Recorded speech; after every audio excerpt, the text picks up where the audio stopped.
for more engineering and specific solutions, go to Chile for the BPO, etc.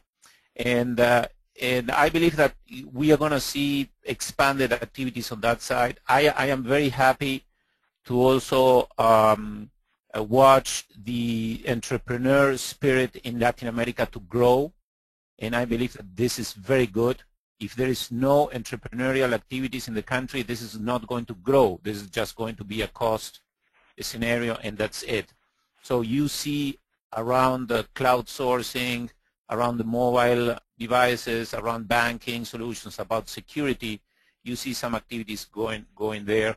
Now that we have the slide with the names, you can, Tolons did a very good job in naming these countries, and I believe that if you ask the the government agencies or the IT companies how they see themselves, it's not true that they have a very clear message out to the customers or prospects.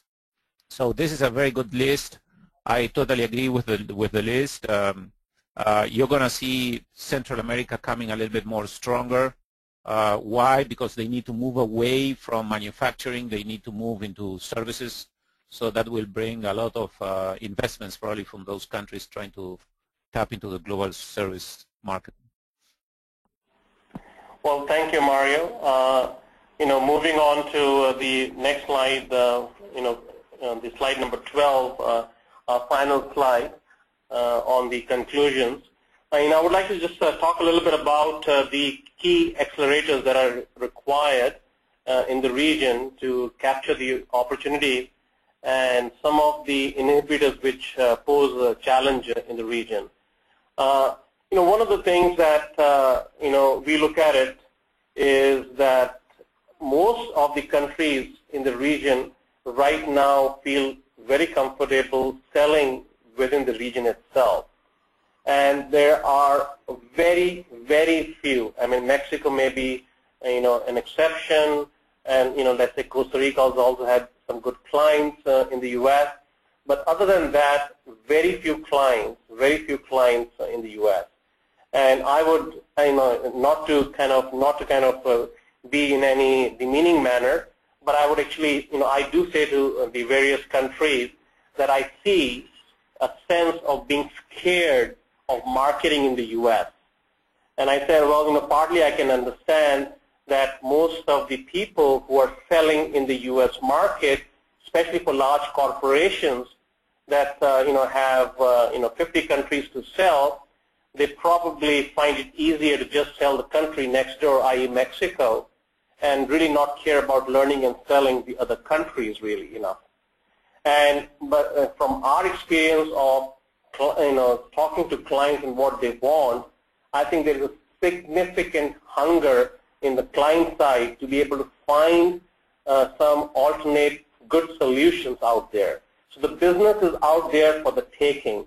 I think it is for the different players in that region to go out and seek that business, and it's not any difficult at all. In fact, they'll probably find it much more lucrative and easy when they go and meet the clients in the U.S. For that business. So in my view, I think that is a very, very important factor that could significantly accelerate the region itself. Mario, I would like you to probably take about a couple of minutes and talk a little bit about other accelerators and inhibitors in the region. Yeah, thank you, Avinash. And you have a very good point. Latin America people are not selling. They still don't know how to manage a large customer in the U.S. And they will need to understand or hire that service from somebody else. But you're 100% right. But then also, Avinash, this gives an opportunity for somebody trying to set up captive centers, etc. I still believe that Latin America is very good, although the captive story is slowly diminishing and moving into service provider. One of the accelerators that I see in the region is this cloud sourcing. Cloud sourcing somehow removes this your diminished capabilities to sell, because essentially the cloud sourcing is by itself, it's going to be the area sell in the marketplace. So I believe that Latin America has demonstrated before with, for example, very large implementations in the 3G space. You know, Latin America mobile systems and infrastructure is state-of-the-art, 100% available, much better than the one that is in the US. So that should give Latin America companies a platform to build solutions. But the inhibitor that I see, which I believe it's coming and more apparent day by day, is the cultural inhibitor. Meaning, how do you create state-of-the-art solutions if you are not living where things happen? And for example, now in the U.S., there is this booming in the check-in systems, you know, that you tell your friends where you are located and everyone knows where you are, including the vendors that may want to offer you something. Well, you need to live in New York or you need to live in the U.S. to understand the type of solutions that you may be able to create.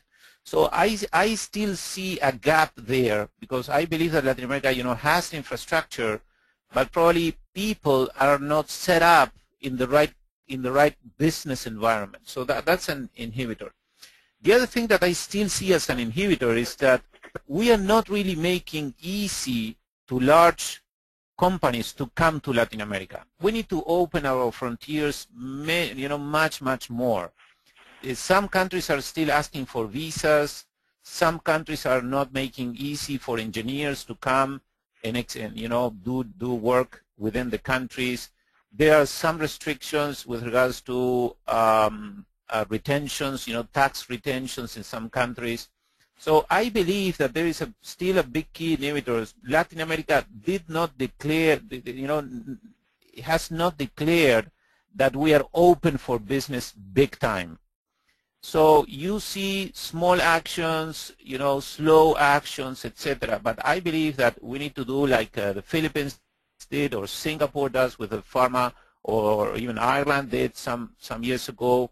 We need to really declare ourselves 100% open for business and welcoming investors, and that should bring you know, agility that we need. There are a lot of opportunities in the BPO side. There are a lot of opportunities on the engineering side. There are plenty of opportunities in testing and in functional scope. You have beautiful functional guys. Look at the financial industry in Brazil, one of the top industries in the world. Look at the engineering industry in Brazil also. Look at the mining and oil and gas industry in Ecuador and in Chile and in Mexico. So I believe that, you know, also from a functional analyst point of view, there are plenty of opportunities. Political and economic stability, we are always on the news. This has been an issue for the years, but now at least you see governments very